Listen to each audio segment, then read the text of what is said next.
بسم اللہ الرحمن الرحیم۔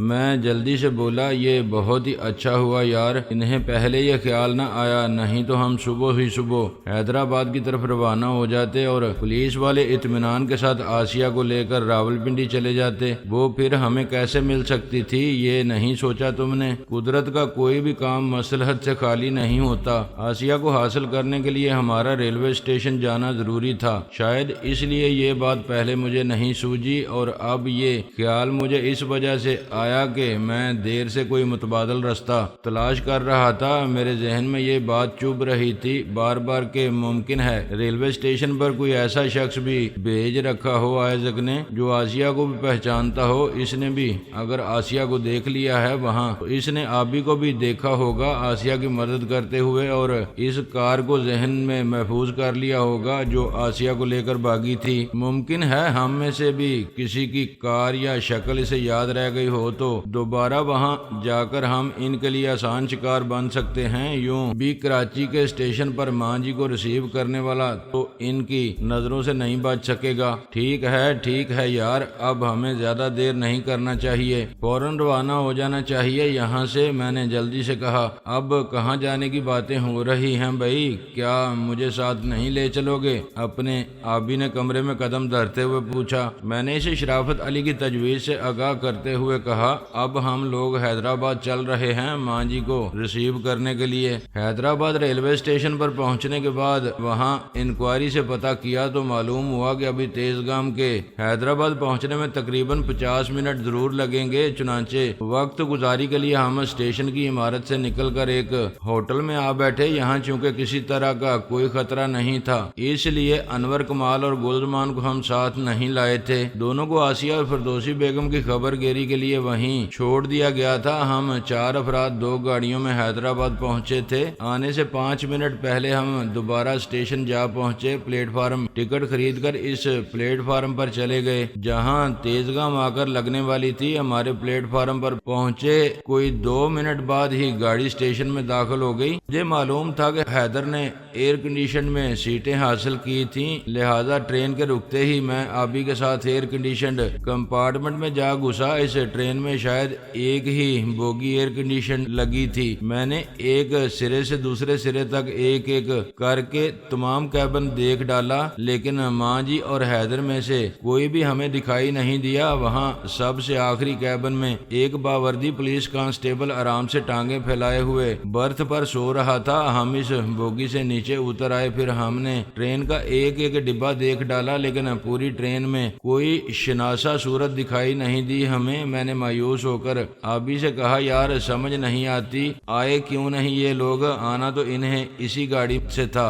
آبی بولا، تجھے غلط فہمی تو نہیں ہوئی؟ تیزگام ہی کہا تھا اس نے، تیز رو تو نہیں کہا تھا۔ تیرا کیا خیال ہے؟ میرے کان اتنے چوپٹ ہو گئے ہیں کہ میں تیز رو کو تیزگام سن لوں گا۔ میں نے جھنجھلاتے ہوئے کہا، تیزگام ہی کہا تھا حیدر نے، تو پھر شاید دن نہیں یاد رہا ہوگا تجھے۔ آبی نے مسکراتے ہوئے کہا، بکواس نہیں کر رہے، تجھے مذاق سوچ رہا ہے اس گھڑی، حالانکہ میری جان آدھی نکل چکی ہے، کہیں انہیں کوئی حادثہ۔ آبی ایک دم سنجیدہ ہو گیا تھا، میری بات کاٹ کر بولا، ٹھہر جا یار، میں پتہ کرتا ہوں ابھی۔ اسی لمحے فیروز شرافت علی آ پہنچے۔ فیروز بولا، کیا ہوا بھائی، تم دونوں منہ لٹکائے کیوں کھڑے ہو؟ ماں جی نہیں ملی کیا؟ نہیں یار، ہم نے پوری گاڑی دیکھ لی، ان لوگوں کا کہیں پتہ نہیں ہے، سمجھ میں نہیں آتا کہ کیا بات ہے، میں نے فکر مندی سے کہا۔ شرافت علی بولا، وہ لوگ تو ایئر کنڈیشن میں آ رہے تھے ہے نا، اور اے سی کی تو صرف ایک ہی بوگی ہے، کسی سے پوچھا بھی نہیں تم نے؟ پوچھتا کس سے، کون جانتا ہوگا انہیں اس گاڑی میں؟ کون بتائے گا مجھے کہ وہ ٹرین میں سوار ہوئے بھی تھے یا نہیں؟ میں نے ایک مسافر سے ٹرین کے لیٹ ہو جانے کی وجہ معلوم کی تھی، اس نے بتایا کہ ادھر ساما سٹا پر ایک لاش اتاری گئی ہے ٹرین سے، اسے کسی نے پھانسی دے کر ہلاک کیا تھا چلتی ٹرین میں، اور یہ حادثہ حادثہ AC میں ہی ہوا ہے۔ شرافت علی نے کہا کون تھا وہ یہ پتہ نہیں چلا۔ میں نے پوچھا پھر خود ہی بولا مگر ایک اکیلے شخص کی لاش سے ہمارا کوئی تعلق کیسے بن سکتا ہے؟ حیدر اکیلا تو سفر نہیں کر رہا ہوگا، اس کے ساتھ ماں جی ہوں گی، اس کی بیوی بالی ہوگی۔ نہیں، وہ حیدر نہیں ہو سکتا۔ ابھی بولا جلانی ٹھیک کہتا ہے، اگر یہ مان بھی لیا جائے کہ مرنے والا حیدر ہی تھا تو پھر ماں جی اور بالی کہاں گئیں؟ انہیں تو گاڑی میں موجود ہونا چاہیے تھا۔ ہم نے گاڑی کا ایک ایک ڈبہ دیکھا ہے، وہ کوئی سوئی تو ہے نہیں کہ ہمیں نظر نہ آ سکیں۔ پھر یوں کریں کہ ہم واپس کراچی چل کر دیکھیں، ممکن ہے وہ لوگ کسی اور گاڑی سے وہاں پہنچ گئے ہوں اور ہم لوگ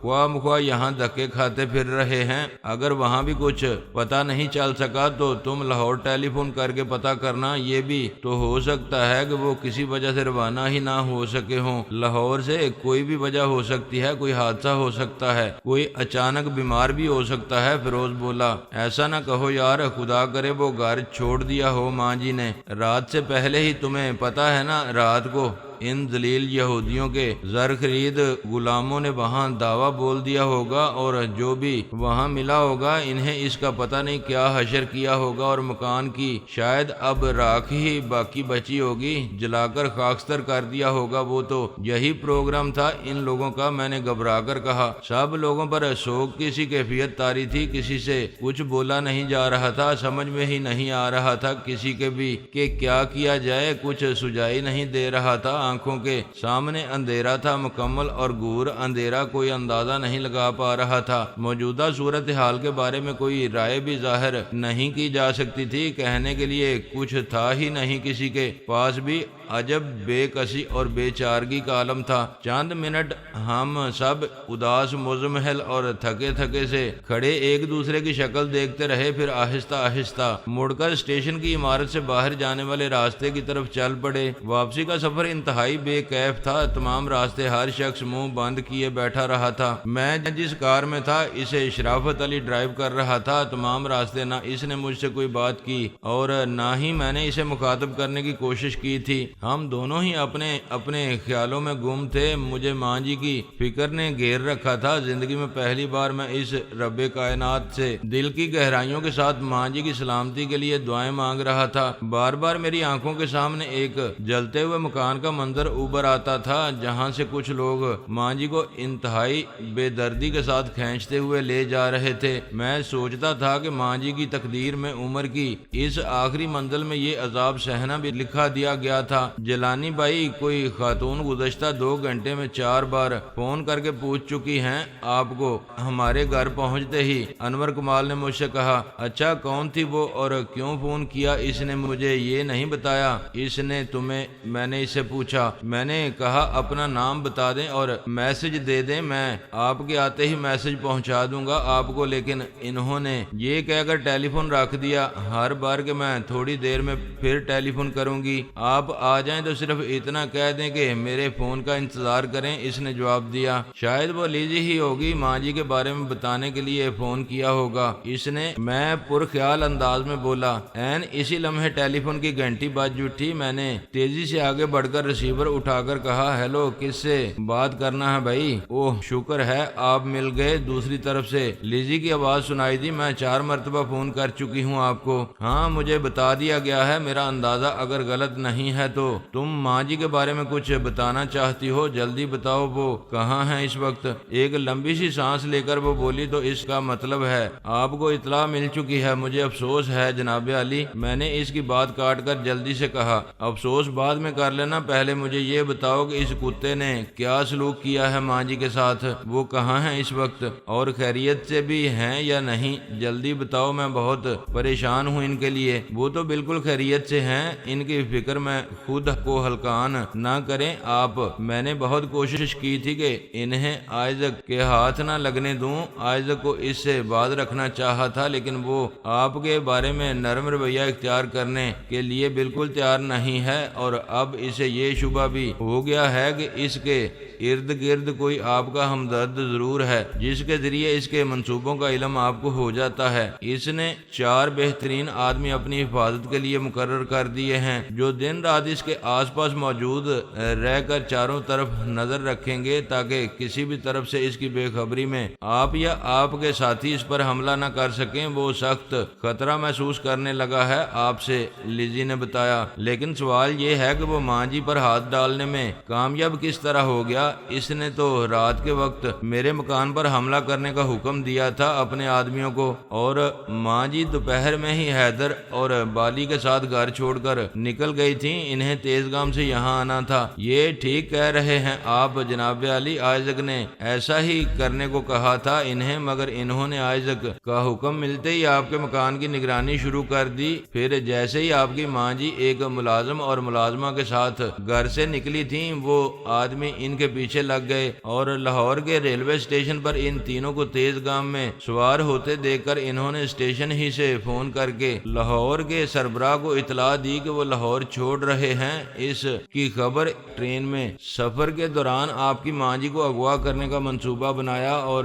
ٹرین کانپور پہنچنے سے پہلے ہی وہ اپنے منصوبے میں کامیاب ہو گئے۔ آپ کے ملازم نے مزاحمت کی تھی، مگر اس کو انہوں نے گلے میں رسی کا پھندا ڈال کر ٹرین کے ڈبے کی چھت سے لٹکا دیا تھا جس میں وہ لوگ کامیاب ہوئے تھے۔ اس کے بعد ماں جی اور ان کی ملازمہ کو بے ہوش کر کے کانپور اتار لیا گیا۔ وہاں سے ایک بند پک اپ میں ڈال کر ان دونوں کو کراچی لے آیا گیا اور سخت حفاظتی انتظامات کے ساتھ اسی مکان کے تہہ خانے میں موجود ہے جہاں خود آئزک موجود ہے۔ اب وہ اس کی اطلاع آپ کو دینا چاہتے ہیں، مگر آپ کا کوئی سراغ ان کے پاس نہیں ہے اور نہ ہی کوئی ایسا طریقہ ان کی سمجھ میں آ رہا ہے جس کے ذریعے فون کر کے وہ آپ کو خبر کر سکیں۔ میری ایک بات ذہن نشین کر لیں جناب علی، آپ ماں جی کو آزاد کروانے کے لیے ادھر کا رخ بالکل نہیں کریں گے۔ وہاں آپ کو پھانسنے کے لیے قدم قدم پر پھندے لگا رکھے ہیں انہوں نے۔ اس کی تم پرواہ نہ کرو، مجھے اس مکان کے اندر کی صورتحال سمجھا دو تم، اور یہ بتا دو کہ پولیس اب بھی مکان کے آس پاس موجود ہے یا نہیں۔ اوہ جناب علی، آپ میری بات مان لیں، ضد نہ کریں۔ اس بار انہوں نے بہت سخت حفاظتی انتظامات کیے ہیں۔ یوں سمجھ لیں کہ انہوں نے آپ کی ماں جی کو صرف اس لیے اغوا کیا ہے کہ آپ انہیں ان کے چنگل سے چھڑانے کے لیے وہاں دوڑے چلے آئیں جہاں وہ آپ کو بلانا چاہتے ہیں۔ اس جگہ آپ کو ان کا کوئی ایک آدمی بھی نہیں ملے گا۔ آپ اس مکان کے جس حصے میں بھی قدم رکھیں گے اس وقت سارے ہی درو در بے آواز گولیاں اگلنے لگیں گے۔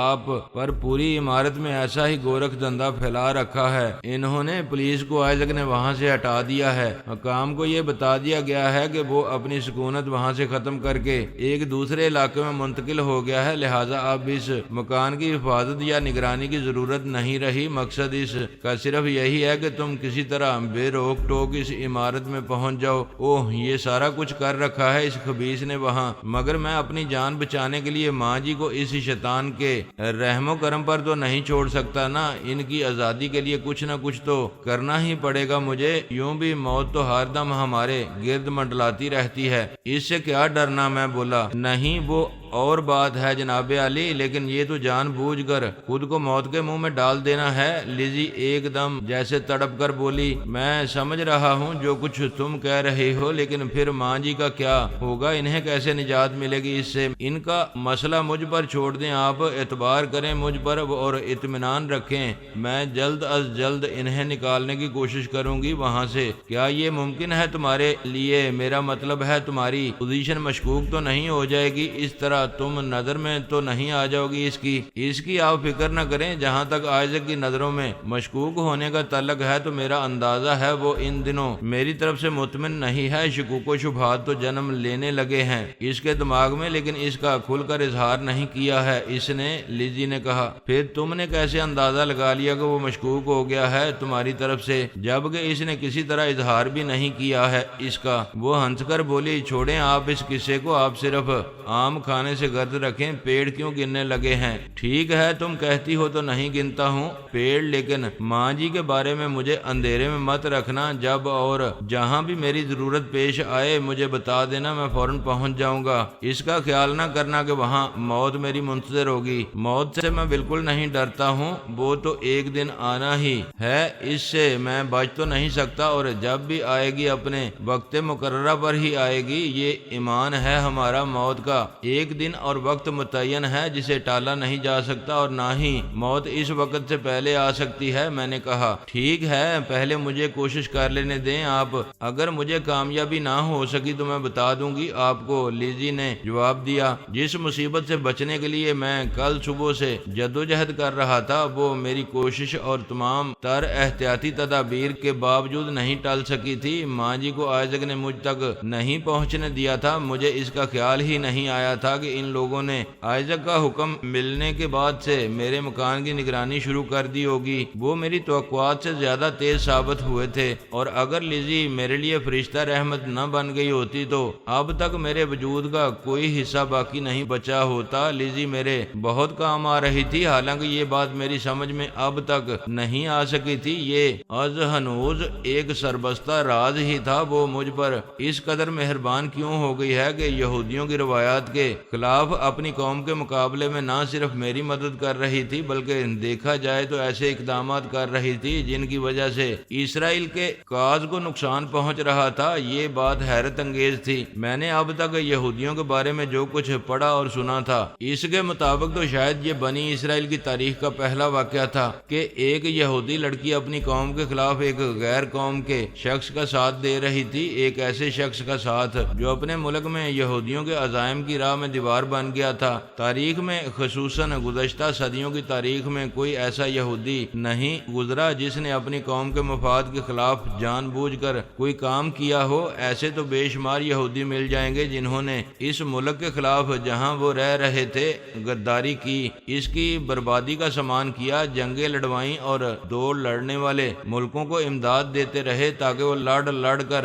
ختم ہو جائیں۔ دو قوموں میں اختلاف کا بیج بویا اور طرح طرح کے نئے نظریات کا پرچار کر کے ان میں نفاق اور افتراق کی کاشت کرتے رہے، لیکن یہ سب یہودی قوم کے مفاد میں اور اس کی سربلندی کے لیے، اس کی چودراہٹ قائم کرنے کے لیے کرتے رہے تھے۔ وہ اس طرح انہوں نے تو اقوام عالم کو زیر بار احسان کر کے صرف اپنی ہمنوائی پر مجبور کیا بلکہ ان کی حمایت اور تعاون سے اسرائیل نامی ایک مملکت قائم کرنے میں بھی کامیاب ہو گئے تھے۔ آج بھی دنیا کا ہر یہودی، چاہے وہ افریقہ کی تاریخ جنگلوں میں رہتا ہو یا یورپ کے کسی مہذب اور روشن ملک میں، چاہے وہ برطانوی جمہوریت کا دلدادہ ہو یا کٹر قسم کی کمیونسٹ آمریت کا نقیب ہو، اس کی تمام تر ہمدردیاں اسرائیل کے ساتھ ہیں، اور اسرائیل کی بقا کے لیے وہ بڑی سے بڑی قربانی دینے کو ہر وقت تیار رہتا ہے۔ یہودیوں کے اس کردار کو دیکھتے ہوئے یہ بات انتہائی عجب اور حیرت کا باعث تھی کہ لیزی یہودی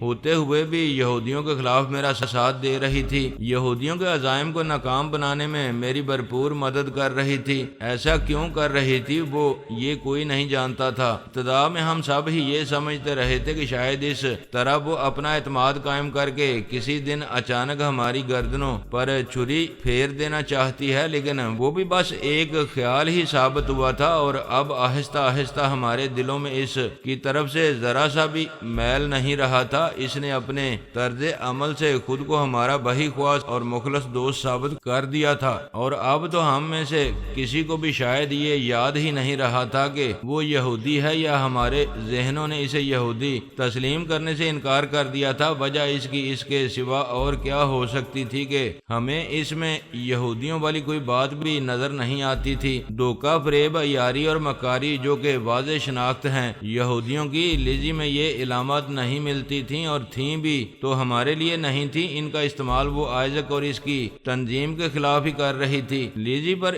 اب میرے سب ہی ساتھی اس حد تک اعتبار کرنے لگے تھے کہ میں نے جب انہیں ماں جی کے بارے میں بتا کر یہ کہا کہ لیزی نے ماں جی کو آئزک کے پنجے سے آزاد کرانے کی ذمہ داری اپنے سر لے لی ہے اور ہمیں اس مکان کے قریب تک جانے کو منع کر دیا ہے جہاں ماں جی کو رکھا گیا ہے، کیونکہ وہاں آئزک نے ہمارے استقبال کی پوری تیاری کر رکھی ہے، تو فیروز نے فوراً کہا ہمیں چاہیے کہ ہم لیزی کی ہدایت پر عمل کرتے ہوئے اس طرف کا رخ بھی نہ کریں۔ مجھے یقین ہے وہ ماں جی کو جلد ہی ہمارے درمیان پہنچا دے گی۔ اس کے اس مشورے کی سب نے تائید کی۔ کسی نے یہ شبہ بھی ظاہر نہیں کیا کہ وہ ایسا نہیں کر سکے گی۔ مجھے بھی لیزی کی ہدایت پر عمل کرنے کے سوا کوئی راستہ نظر نہیں آ رہا تھا۔ البتہ میں نے ان لوگوں سے یہ کہہ دیا کہ خدا نخواستہ لیزی کو اس میں کامیابی نہ ہوئی کسی وجہ سے تو ہمیں خود ہی کچھ کرنا پڑے گا۔ اس کے لیے ہمیں تیار رہنا چاہیے۔ ہر وقت آئزک نے اس